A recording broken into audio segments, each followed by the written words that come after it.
So firstly, if we talk about that is conservation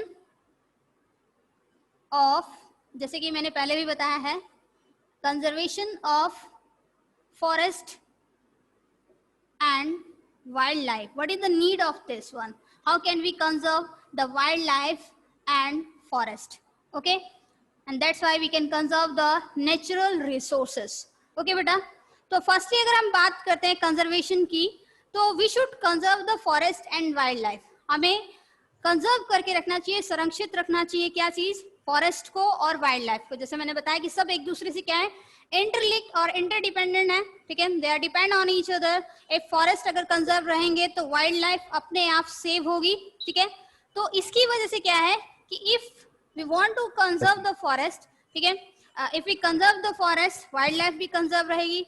और अगर wildlife conserve रहेगी तो it means we can conserve the biodiversity. We can conserve the what, biodiversity. Varieties of plants और animals को हम क्या कर सकते हैं, कंजर्व करके रख सकते हैं. Om Singh, Satyam Patel, mute yourself. Okay, next thing is what, तो अगर हम कंजर्व करके रखेंगे वाइल्ड लाइफ को, फॉरेस्ट को या बायोडाइवर्सिटी को, तो उसकी वजह से जो हमारे डिफरेंट स्पीशीज जो हमारे एनवायरनमेंट में पाए जाते हैं, फॉरेस्ट में पाए जाते हैं, ठीक है, वो एक इंडेंजर स्पीशीज की क्या है, एक कैटेगरी में आने से बच जाएंगे. ठीक है, मतलब एक्सटिंक्ट होने से बच जाएंगे. और इस तरह से क्या होगा कि जो हमारा इकोलॉजिकल बैलेंस है, that means ecological balance, ma'am mute all of them, will be what, that will be maintained.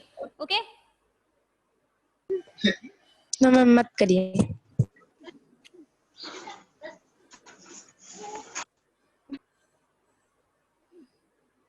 Okay,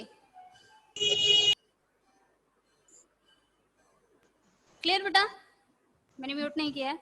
तो इस तरह से इकोलॉजिकल हमारा इकोसिस्टम जो होगा एक दूसरे पे क्या है, मतलब एक बैलेंस रहेगा. इकोलॉजिकल बैलेंस जो होगा हमारा पर्यावरण का, ठीक है, वो एक मेंटेन रहेगा. ठीक है, तो what is it, extend and maintain the ecological balance that is in nature. Okay, जैसे मैंने आपको बताया था कि अगर इकोसिस्टम का किसी भी एक कंपोनेंट अगर हम रिमूव कर देते हैं, मतलब अगर डियर फॉर, अगर grass it is eaten up by the deer and deer is eaten up by the, that is the lion. अगर हम डियर रिमूव कर देंगे, ठीक है, तो एक कंपोनेंट भी अगर सिस्टम से चला जाएगा, रिमूव हो जाएगा, तो it will affect the whole system. वो पूरे सिस्टम को ही क्या करेगा, अफेक्ट करेगा. ठीक है, तो it means we have to conserve the forest and wildlife. तो हमारी ये जिम्मेदारी बनती है कि हम वाइल्ड लाइफ को, फॉरेस्ट को, बायोडाइवर्सिटी को कंजर्व रखें. ठीक है, ताकि एक इकोलॉजिकल बैलेंस जो है बेसिकली क्या है, मेंटेन रहे. क्लियर, तो इसके लिए हमारे पास कुछ दैट इज कहा जाए तो that is some ideas are what present और the steps we can take. Okay, the first one is afforestation, that is afforestation. What is afforestation? It is the plantation of trees, plantation of trees on that area which has, yeah, which are never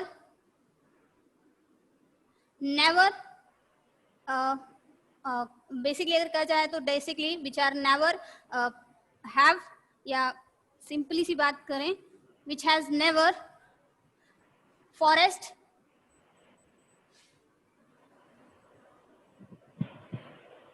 forest और plantation. Okay, means plantation का मतलब क्या होता है बेटा, afforestation का मतलब होता है कि हम पौधे लगाएं. ठीक है, मतलब पौधे लगाने की जो प्रक्रिया होती है उसको हम क्या कहते हैं, दैट इज द एफॉरेस्टेशन कहते हैं. तो हम प्लांटेशन ऐसी जगह पर करते हैं, ऐसी जगह पर की जाए जहां पर या तो कभी फॉरेस्ट ही ना प्रेजेंट हो, ठीक है, कभी फॉरेस्ट नहीं हो वहां पर, ठीक है, या फिर वहां कभी प्लांटेशन हुई ना हो. ठीक है, तो ऐसी जगह पर जब हम प्लांटेशन करते हैं तो उस प्रोसेस को हम क्या कहते हैं, एफॉरेस्टेशन कहते हैं. We called it as, that is known as the afforestation. ठीक है, दूसरी टर्म की बात करते हैं अगर हम, दैट इज रीफॉरेस्टेशन. ठीक है, If we talk about that is reforestation. जैसे डिफॉरेस्टेशन आपने पढ़ा है, तो रिफॉरेस्टेशन का मतलब होता है Yes. Plantation, the plantation of trees. Yashwant तुम्हें म्यूट किया गया है.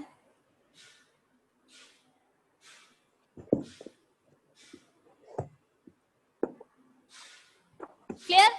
Plantation of trees where the forest have been destroyed. Forest has been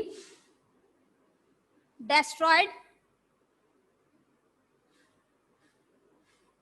and again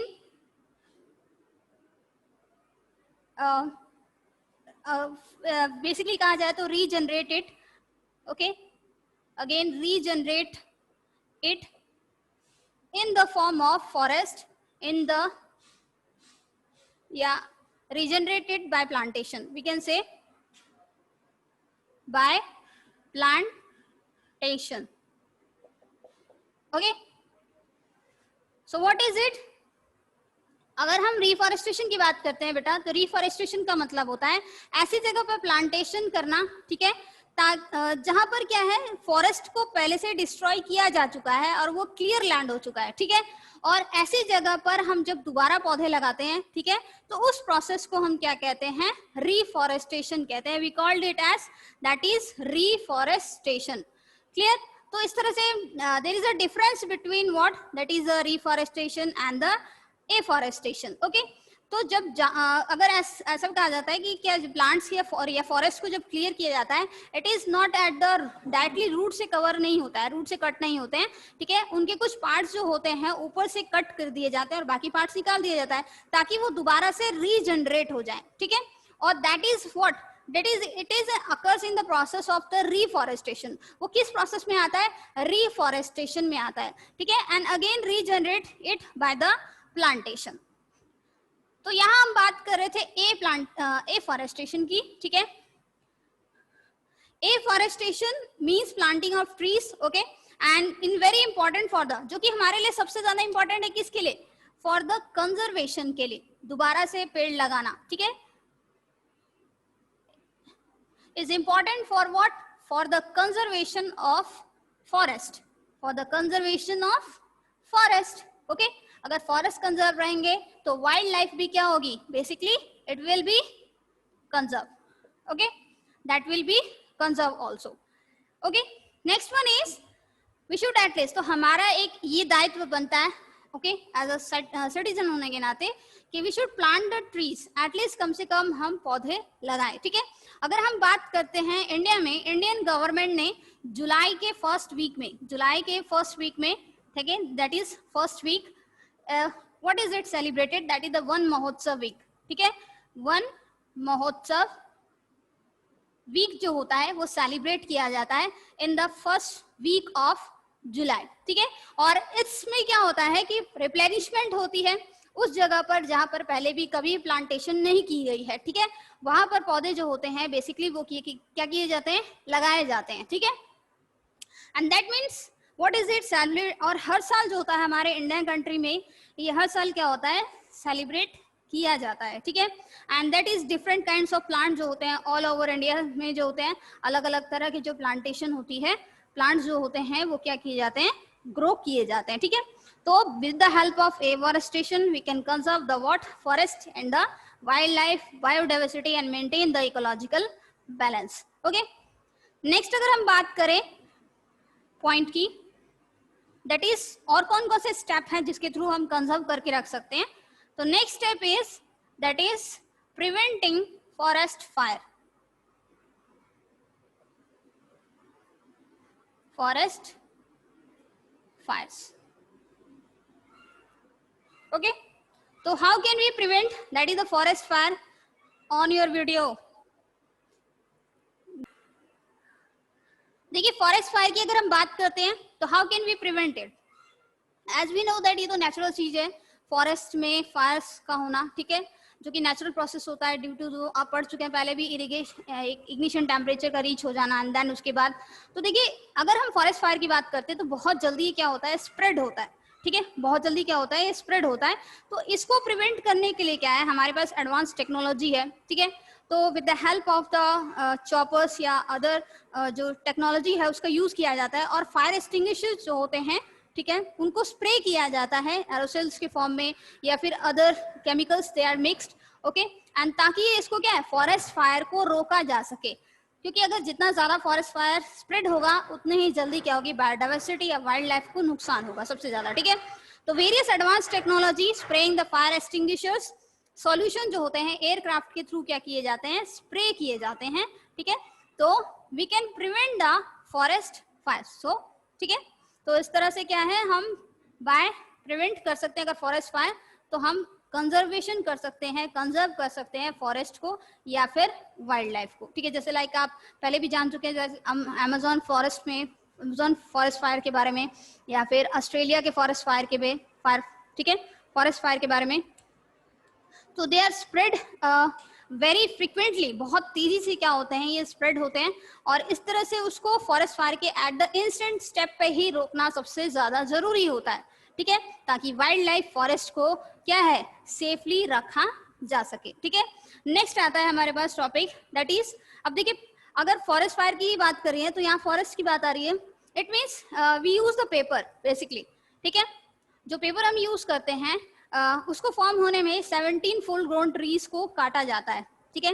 as we know that कि जंगल काटने के बहुत अलग अलग एक रीजंस होते हैं, ठीक है, जैसे टिम्बर के लिए, वुड के लिए, फर्नीचर के लिए, and different many purposes for the fuel also, ठीक है। तो पेपर का फॉर्मेशन जो होता है 17 फुल ग्रोन ट्रीज से ही फॉर्म होता है, ठीक है। और पेपर को 6 से 7 बार क्या कर सकते हैं, हम रिसाइकल कर सकते हैं, 6 to 7 टाइम्स रिसाइकल कर सकते हैं। अगर हम एक पेपर भी यूज सेव करेंगे तो it means we can save many plants. अगर हम एक पेपर भी सेव करते हैं तो इस तरह से हम बहुत सारे प्लांट्स को क्या कर सकते हैं, सेव करके रख सकते हैं। तो पेपर का यूज जो है बेटा वो सबसे ज्यादा जरूरी होता है। We should use the both sides of the paper, ठीक है, हमेशा पेपर के दोनों साइड जो होते हैं वो यूज करने चाहिए, from the top to the bottom, ठीक है, मतलब ऊपर से लेके नीचे तक, टॉप से लेके बॉटम तक, मतलब एक हर चीज यूज करिए, ठीक है, प्रॉपर तरीके से उसका। दूसरी चीज क्या है, एटलीस्ट वी सेव वो एनर्जी, क्योंकि पेपर को बनने में भी बहुत क्या है, अलग अलग टेक्निक्स और टेक्नोलॉजी का इस्तेमाल होता है। It needs the energy also, okay, water also, and that is also what, natural resources. अगर हम इनको कम यूज करेंगे, ठीक है, मिनिमाइजली वाइजली यूज करेंगे, जुडिशियल यूज करेंगे, तो इसका मतलब क्या है कि हम और बाकी सारी चीजों को, नेचुरल रिसोर्सेज को क्या कर सकते हैं, सेव करके रख सकते हैं, ठीक है। तो this is what that is about the forest one.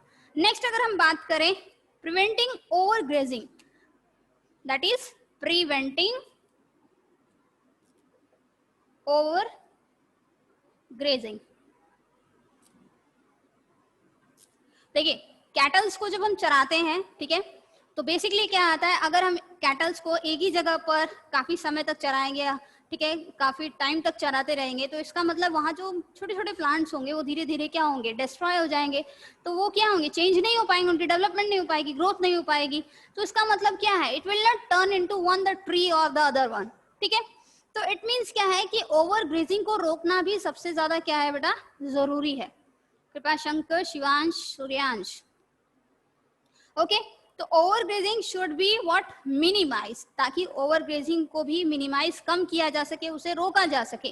Because the animals basically what eat the young plants, their okay parts, their leaves, they eat the basically leaves, the what is the bark, stems जो होते हैं basically they eat one, ठीक है। And that's why what we should conserve the biodiversity, okay, forest and wildlife by what preventing the overgrazing। तो उसको overgrazing को रोकना क्या है, सबसे ज्यादा जरूरी है, ठीक है। so that's why wildlife conservation जो होती है इस closely forest conservation से ही related है। अगर हम फॉरेस्ट को कंजर्वेशन करते, फॉरेस्ट को कंजर्व करते हैं तो हम बहुत सारी चीजों को, नेचुरल रिसोर्सेज को, बायोडाइवर्सिटी को कंजर्व करके रख सकते हैं, ठीक है। सो ताकि क्या है, जो स्पीशीज हैं जो बहुत कम संख्या में, जिनका नंबर डिक्लाइन हो चुका है, वो एंडेंजर्ड स्पीशीज में ना आए या फिर एक्सटिंक्ट की कगार पे ना आ जाए, वो खत्म ना हो जाए, ठीक है। दूसरी चीज क्या है कि अगर हम एनिमल्स की बात करें, ठीक है, सो एनिमल्स वाइल्ड लाइफ की बात करते हैं, तो wildlife can be prevent by conserve with two step, that is the illegal hunting, ठीक है। what is it? then hunting, sorry, regulations means what is it? government laid the laws which will be what? strictly implemented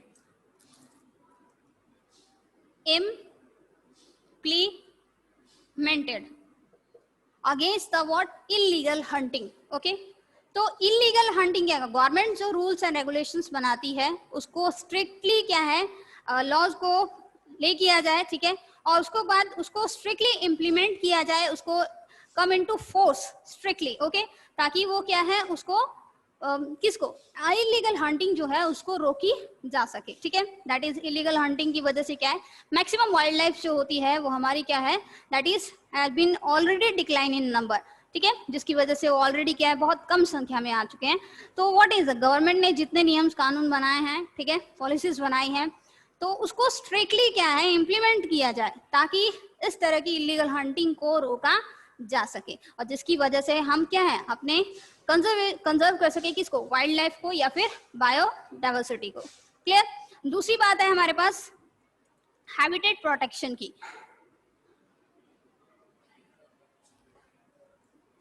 That is habitat protection. How can we conserve the wildlife? If we can what? That is protect the habitat, their natural habitat. Okay?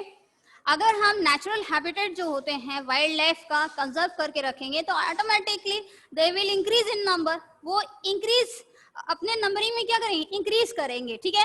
Properly अपने उस natural habitat को provide कराना जरूरी है। अगर हम natural habitat को ही क्या करेंगे, डिस्ट्रॉय करेंगे, फॉरेस्ट को डिस्ट्रॉय करेंगे, तो व्हाट विल डू, ठीक है, तो उनका नंबरिंग क्या होगा, ऑलरेडी डिक्लाइन होगा, और इस तरह से क्या होंगे, इंडेंजर्ड स्पीशीज की कैटेगरी, रेड लिस्ट की कैटेगरी में वो आएंगे, ठीक है, और हो सकता है कि धीरे धीरे वो लुप्त भी हो जाए, ठीक है, they have become extinct, and that's why what is it, habitat protection is necessary for the conservation of that is the wild life. Okay Shivansh, so इसीलिए क्या है, हैबिटेट प्रोटेक्शन के लिए हमारे पास कुछ प्रोटेक्टेड एरिया है जो कि हम पहले भी पढ़ चुके हैं, that is like national parks, that is wildlife sanctuaries and the biosphere reserve. Clear? तो नेशनल पार्क्स बनाए गए हैं, वाइल्ड लाइफ सेंचुरीज बनाई गई हैं, ठीक है, जो कि स्ट्रिक्टली फॉलो करती हैं रूल्स को, ठीक है, वहां पर, and that is illegal hunting is basically hunting, poaching and what is different cultivation, okay, plantation जो है, ये सारी चीजें जो हैं प्रोहिबिटेड हैं ऐसी जगह पे, एरिया पे, नेशनल पार्क्स हो, चाहे वाइल्ड लाइफ सेंचुरीज हो और चाहे बायोस्फीयर रिजर्व हो, ठीक है। So they are what? Only for the conservation of the nature and the natural resources, and they are under the observation of IUCN. Okay, that is International Union for the Conservation of what is nature and the natural resources, या World Conservation Union कहते हैं हम जिसको, ठीक है। तो ये सारी चीजें जो हैं वो बनाई गई हैं ताकि उनके हैबिटेट को क्या किया जा सके, what is it? कंजर्व करके रखा जा सके, उन वाइल्ड लाइफ को बचाया जा सके ऐसी कंडीशन से, ठीक है। तो ताकि क्या है, नेक्स्ट वन अगर हम बात करते हैं about the that is red data book, okay.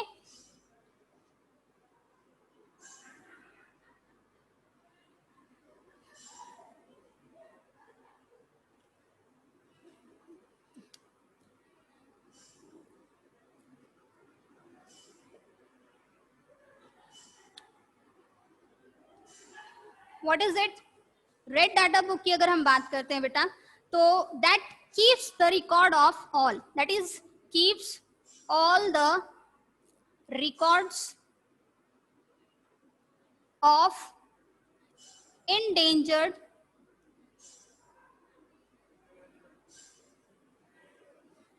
species of plants, animals, plants and animals we can say, okay, and या फिर other species जो होती हैं like insects वगैरह या other one, and species, and that is other species. That is known as the red data book. Okay, हम उसे क्या कहते हैं? रेड डाटा बुक कहते हैं, जिसमें सारे रिकॉर्ड्स होते हैं किसके? इंडेंजर स्पीशीज के. ठीक है, चाहे वो प्लांट्स हो, चाहे वो एनिमल्स हो, या फिर वो अदर स्पीशीज हो. ठीक है, तो उन सारे सबके जो रिकॉर्ड्स होते हैं वो एक बुक में कलेक्टेड होते हैं, और उस बुक को हम क्या कहते हैं? रेड डाटा बुक कहते हैं. क्योंकि ये क्या है? एक तरह की ऐसी बुक है जिसमें वो सारे इंडेंजर स्पीशीज के नेम्स, उनके जितने फैमिली कैटेगरी, ठीक है, हर चीज जो होती है वो मेंशन होती है, और there the numbering is also present in it. ठीक है, एंड की नंबरिंग कितनी है बेसिकली उनकी. ठीक है, इन द डिफरेंट कंट्रीज. तो हर कंट्रीज का जो रेड डाटा बुक होता है वो अलग अलग होता है. ठीक है, डिफरेंट कंट्रीज का डिफरेंट रेड डाटा जो होता है वो अलग अलग सेपरेट भी होता है बेसिकली कहा जाए. ठीक है, एंड रेड डाटा बुक भी published in her different countries में पब्लिश होता है रेड डाटा बुक जो होती है. एंड इसमें सारी वो यूजफुल इंफॉर्मेशन जो होती है वो प्रेजेंट रहती है, जो कि एक प्रजाति के लिए, ठीक है, प्लांट्स या एनिमल्स की किसी भी स्पीशीज के बारे में जानने के लिए होती है. ठीक है, and through this book IUCN या world conservation union is trying to, और इसकी वजह से क्या है, हमारे एक अवेयरनेस जो होती है वो क्रिएट होती है by what records of the endangered species. ठीक है, और अगर बात की जाए तो red data book firstly what published in that is 1991. okay, it was published in 1991. clear?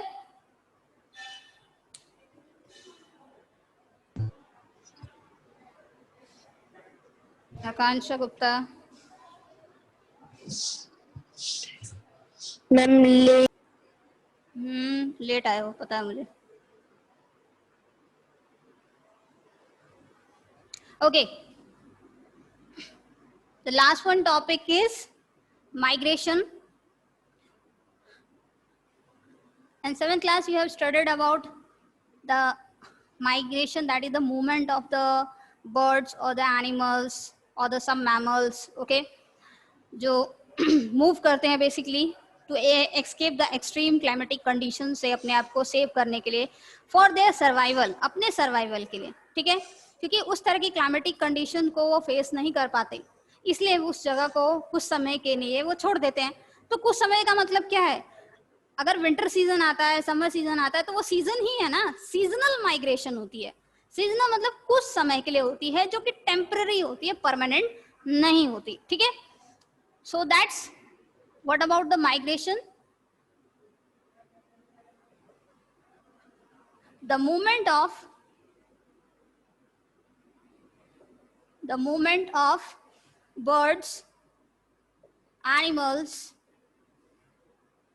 insects, okay, to escape from one place to another, from one place to another. okay, so to escape, किससे बचने के लिए? to escape extreme climatic conditions, extreme climatic conditions. okay, so that is known as the migration या seasonal movement हमें कहते हैं. we can say that it is a seasonal movement. जैसे मैंने आपको बताया, it is a seasonal movement. okay, जो कि कुछ समय के लिए होती है. बेसिकली सीजनल मूवमेंट होती है बर्ड्स की, मैमल्स की, ठीक है, एनिमल्स में इंसेक्ट्स की होती है. वो एक से दूसरी जगह जाते हैं ताकि उस एक्सट्रीम क्लाइमेटिक कंडीशन से अपने आप को सेव करके रख सके, आगे जी सके. ठीक है, मतलब अपने सर्वाइवल के होता है. जस्ट या तो सर्वाइवल के लिए होता है, और किसके लिए होता है? फॉर फूड के लिए. ओके, क्योंकि उस एक्सट्रीम क्लाइमेटिक कंडीशंस में फूड की अवेलेबिलिटी भी पॉसिबिलिटी नहीं होती है, पॉसिबल नहीं हो पाती है. तो just for the survival, for the food, और समटाइम्स टू गिव और नेस्टिंग पर्पस के लिए भी क्या होते हैं? बर्ड्स जो होते हैं वो मूव करते हैं. For what? That is the nesting purpose. ठीक है, ताकि वहां पर जाकर वो अपनी नई जनरेशंस को क्या है, जन्म दे सके. ठीक है, तो उस पर्पस के लिए भी क्या होता है? They move from that place. तो कुछ समय के लिए वो उस जगह को छोड़कर ठीक है, एक ऐसी फेवरेबल कंडीशन में चले जाते हैं। तो अगेन दे बैक मूव, उनका मूवमेंट जो होता है फिर बैक होता है टू दैट ओरिजिनल